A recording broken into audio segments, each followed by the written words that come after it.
IndiHome, dekatkan pengalaman. Tawuran antara dua kelompok pemuda dari Kampung Borta dan Sapiria menghanguskan belasan rumah di kawasan tempat pemakaman umum Baru Angin, Kota Makassar, Sulawesi Selatan.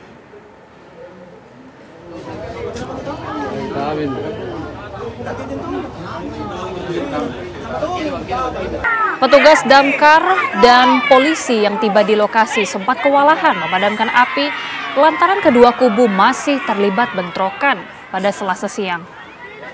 Kelompok Borta dan warga Sapiria ini saling serang menggunakan petasan, bom molotov, hingga senapan angin. Pembakaran rumah diduga dilakukan oleh kelompok tertentu karena ditemukan jerigen berisi BBM di atas rumah warga. Pasca tawuran, ratusan aparat dari TNI dan juga BRIMOB terus berjaga di lokasi konflik antara Kampung Borta dan juga Sapiria. Pengamanan dilakukan setelah penyisiran dari sore hingga dini hari kemarin.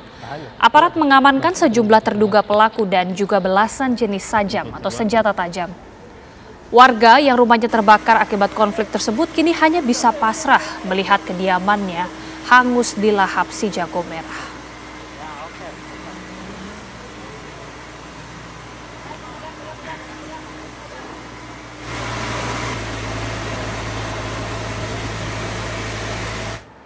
Tawuran antara pemuda di Kota Makassar meletus setelah seorang pria yang dijuluki Panglima Perang Cifas tewas akibat tertembak senapan angin. Polisi menangkap pelaku penembakan.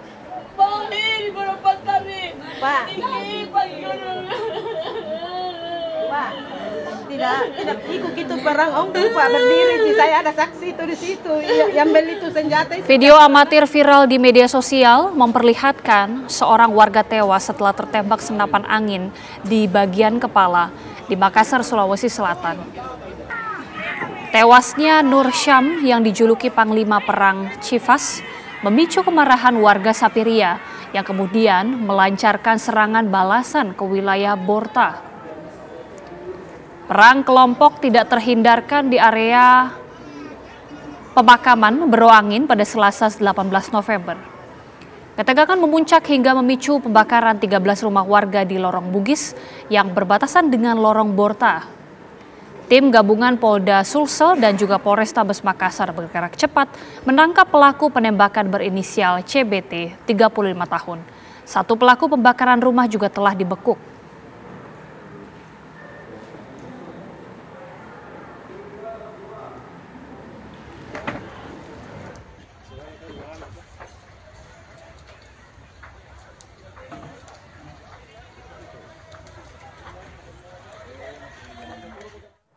Polda Sulawesi Selatan berhasil menangkap satu terduga pelaku penembakan dan pembakaran yang memicu konflik dua kelompok warga di Kota Makassar. Untuk mengetahui langkah apa saja yang akan dilakukan pihak kepolisian dan untuk meredam bentrokan susulan antar warga, kita sudah tersambung dengan Kapolda Sulawesi Selatan Irjen Juhandani Raharjo Puro.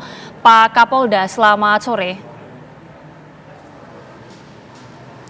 Selamat sore Mbak Gita, salam sehat selalu. Baik, Pak Kapolda, bagaimana kondisi Kecamatan Talo Kota Makassar saat ini, apakah sudah kondusif?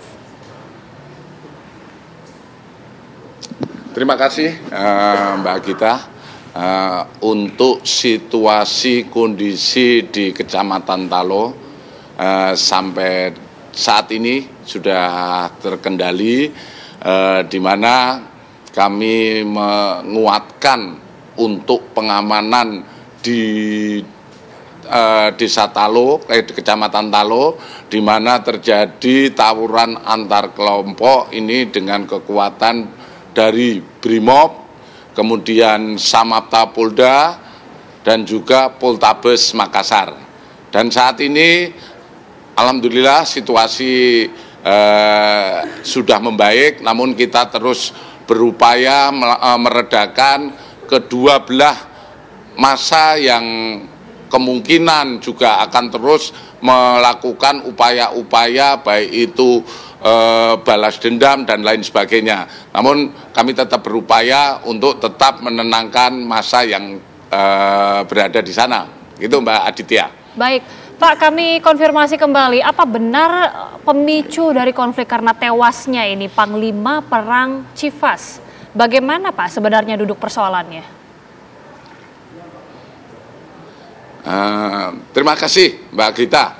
Jadi memang permasalahan pertama yaitu pada hari Minggu tanggal 16 November ada seorang laki-laki atas nama C, umur 37 tahun, alamat Sapiria, terkena peluru senapan angin pada bagian kepala.